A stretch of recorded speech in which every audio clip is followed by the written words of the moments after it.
Wonderful. All right, welcome back. Sorry, we had a little technical difficulty. We had to move to a better place with the router. It's our first week, so give us a little bit of a break on that. And so I just talked to you about setting goals. Now I want to talk to you the second most important thing. Goals are worthless unless we have this in our lives. Revelation 3:17 says, "Because you say, 'I am rich, and have become wealthy, and have not need of nothing, and do not know that you are wretched, miserable, poor, blind, and naked.'"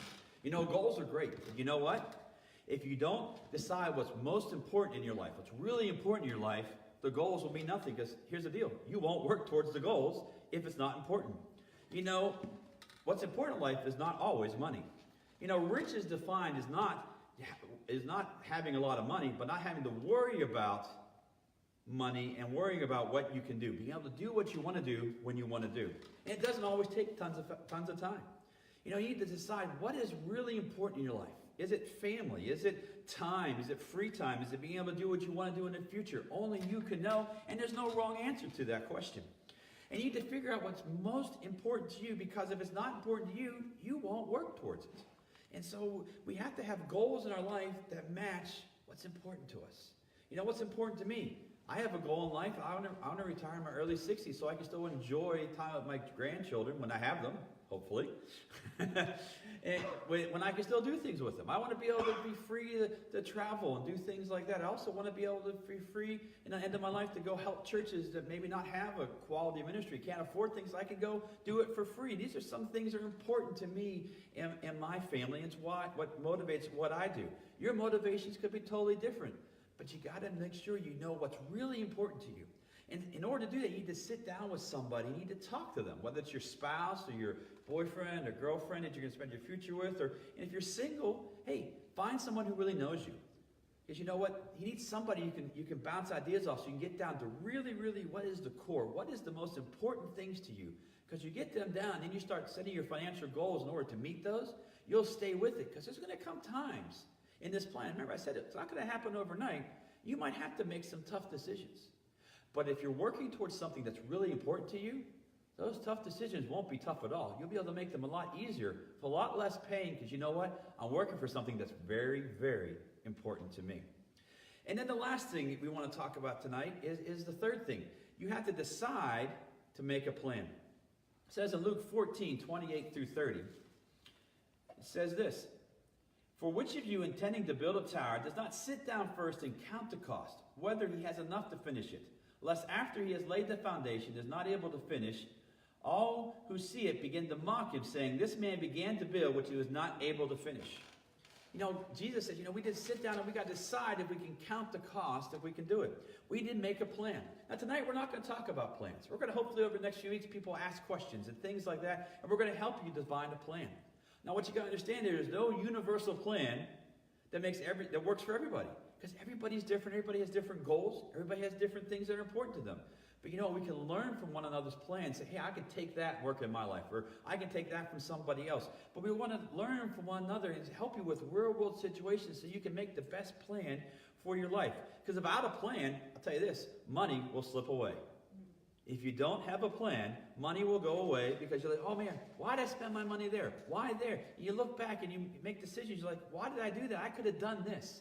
Well, you need to commit to make a plan. That's the key. Now, I'm not going to make a plan tonight because you know what? It takes time to make a plan. And we're going to talk about it. We're going to come back week after week and talk about these things, but you got to commit to making a plan. Now, doesn't mean that's going to be the same plan your whole life either, because sometimes there's tweaks to it, and that's okay. And we be sensitive and say, hey, this is going this way. We're going to change a little bit this way. But the key is you have to decide to commit to a plan. Now, these plans, will involve questions that you ask over the next few weeks, and we'll help you develop that plan. And like I said, you'll learn from one another. But so in order to be financially successful, before we talk about budgets or retirement or credit cards or anything like that, you got to make sure of a couple things. You got to set goals. You got to write them down. Second thing you got to do is you got to then compare them to what's most important to you. And if it's not important to you, probably throw that one away and work on the goals that will motivate you.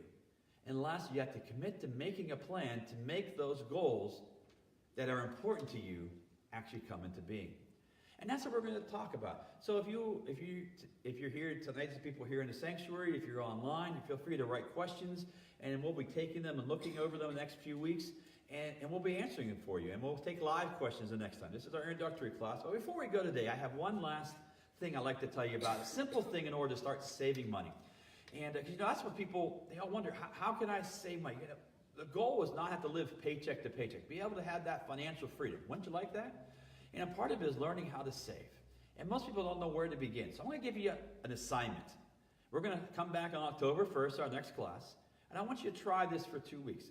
And after 2 weeks, you're going to come back, and you're all going to tell me online how you did. And then I'm going to tell you, if you keep doing that, what it'll turn out to in a year. Now, how many of you go out to eat, or you go get gas, or you buy groceries, you get a receipt, right? Make sure you get a receipt. Now, when you get that receipt, I want you to take that receipt home. Say you spent $20.38 on groceries. Now, here's what I want you to do. On every receipt, round it up to the next dollar. So $20.38 will round up to $21. Now, what I want you to do, that's 62 cents extra. 62 cents isn't going to break the bank, okay? Take 62 cents and put it in a jar, somewhere away where you don't see it anymore, okay? And if you do your stuff online, transfer 62 cents from your checking account to your savings account. However you feel most comfortable doing it, but put it somewhere. And do it after every receipt. When you go to the gas pump, instead of topping it off at, say, $48.37 and going to $49, just let it stop. And then take that receipt, go home, and put that change aside. You're not going to miss it, because if you're obviously going to pump the gas up to 49, you aren't going to miss it anyways, and put it in a jar. Every time you go out and do that.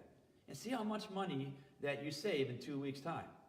Okay? And then when you come back, we're going to take those numbers and we're going to multiply them by 26, because there's 52 weeks a year. So 2 weeks, 52 divided by 2 is 26. And if you could just save, say, $5 a week. Say if you get $5 a week. $5 in the 2 week period. Just $5. Times 26, that's $130 in a year that you have free money. You want to go to that concert, that ball game, buy that dress, buy that accessory. Guess what? Now you have the money free and clear that's not accounted for. And one thing you'll find out about this is once you start to save, it becomes very contagious. It's just a simple way to get you started to see what the possibilities can be. So why don't you try that for 2 weeks? Come back on October 1st and tell me how it went. And then we're going to go from there and we're going to start taking your questions and talking about real-world answers to your money needs. Thank you so much for joining us tonight for our first class, Right on the Money. And we'll see you on October 1st at 6 o'clock.